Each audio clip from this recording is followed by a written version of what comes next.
Magandang tanghali, kumusta po? Narito po ulit ang update natin para sa lagay ng ating panahon ngayong tanghali po ng April 8, 2024 na kung saan sa ngayon ay wala po tayong binabantayan na sama ng panahon sa loob at labas ng ating area of responsibility.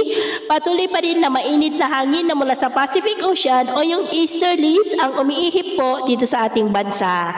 At ito naman ay pinapakita ng forecast model natin pong ginagamit hanggang po sa susunod na 2 linggo. At sa lagay ng ating panahon ngayong tanghali ay maayos ang panahon.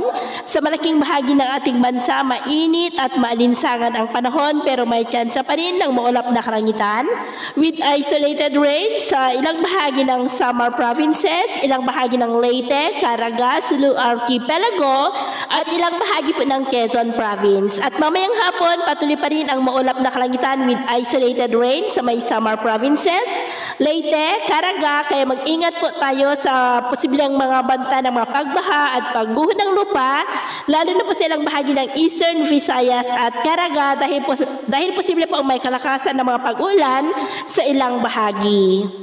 At sa atin naman pong mga baybayin, wala naman po tayong nakataas na namang gale warning signals, pero iba yung pag-iingat lamang po kung papalaot tayo para mas makaiwas sa mga sakunang pangkaragatan. So yun po ang latest update natin sa araw na ito. At ako po muli si James na nagsasabing sa kahit na magsubok po na darating sa ating buhay, huwag na huwag po tayong mawawalan ng pag-asa. Thank you and God bless!